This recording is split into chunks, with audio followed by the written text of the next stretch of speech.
May chocolate sa loob. Ano na rin ito? Nagkikong sapato. Oh. Shower. Kumain siya ng chocolate. Kumain siya ng chocolate. Oh.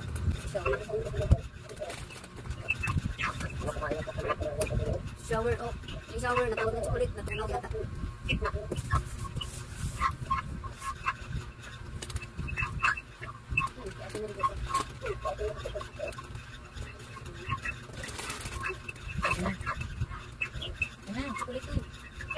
Ang ganda, lapis. Ang ganda. Pencil. Chocolate.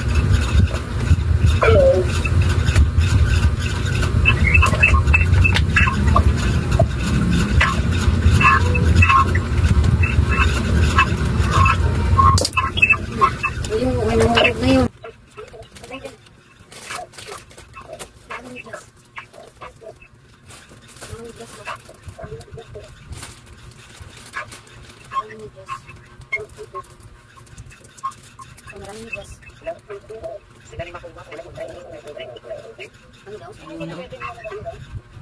Ano yun, no? Ano yun, Deng? Oo. Oo. Pupunta ka dito. Pumupunta dito.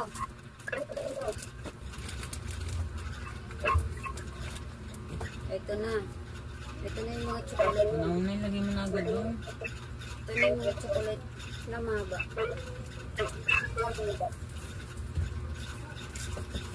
Diretso natin sa rep.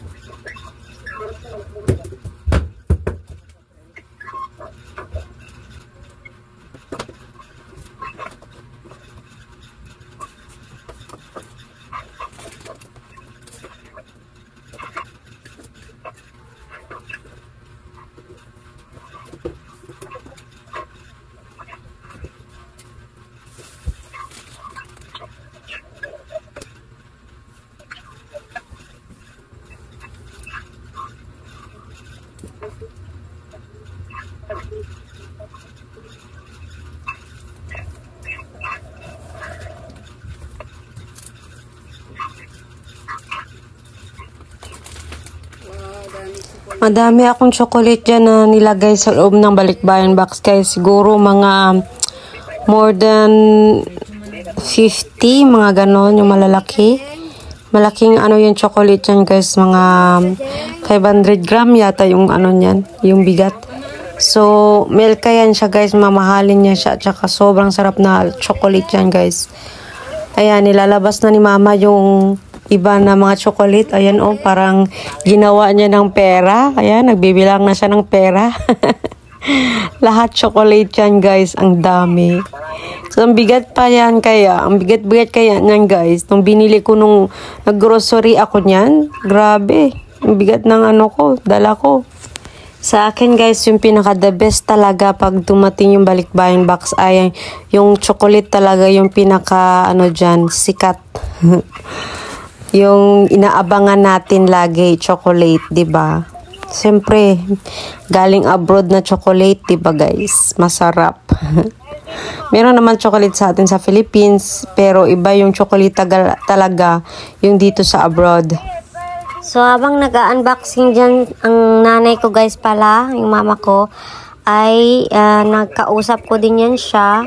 At yung isa kong kapatid na si Merijo, si Jingjing. So, usap-usap kami habang nag-unboxing si mama. Ayan, dami pa palang chocolate sa ilalim ng karton. Kala ko wala na, madami pa rin pala. Mga ilang, ano yan ma? Ilang peraso na yung nilalabas mo. Hindi ko kaya nabilang yan lahat. Ayan. Nag-iwan nga ako ng 2 peraso yan dito sa bahay. Pero hindi ko pa siya nakain hanggang ngayon. Siyempre, tinitingnan natin yung ano, ating katawan kasi wag masyadong kumain ng madaming chocolate kasi Lulobo tayo, mataas ang calorie niyan at saka matamis. At sa pagkakain kayo niyan, kailangan sunod niyan ay inom kayo ng madaming tubig kasi nakakasira yan siya ng ngipin. Kaya guys, pagkakain kayo niyan ha, kailangan yung uminom ng tubig. Ayan. So, kaya pinupunasan pala ng nanay ko yan guys, yung mga chocolate dahil nga natapunan siya ng ibang chocolate dyan. Nag-melt na siya yung iba kasi naglagay ako ng chocolate sa ilalim ng aking, or sa loob ng aking sapatos. Diba, may mga sapatos kayo dyan nakita. May inilagay ako doon na chocolate. So, yung chocolate na yun ay nag-melt siya dyan sa loob. So, sobrang init. Kaya hanggat na na siya, natulo siya doon sa ilalim ng mga chocolate na iba. Nagalo-halo na yung mga. So, ayan guys, kapag magbalik-bayan box din kayo, magpadala kayo sa pamilya nyo. Ayan, huwag nyong kalimutan maglagay ng maraming chocolate. At ibang mga candies, ganon. Gustong-gusto ng mga bata yan. Ayan. So, nilalagay na siya sa kilalagyan niya, yung mga chocolate at ibang mga dyan, gamit, ay gagamitin din ng aking nanay. So, ayun lang guys. Sana guys nagustuhan nyo yung ating video for today. At huwag nyo pong kalimutan na mag-thumbs up at mag-subscribe sa aking video. At mag-share na rin. Thank you guys sa panunood. Sana hindi kayo magsawa continue sa pag-follow and support sa aking mga videos. Salamat guys.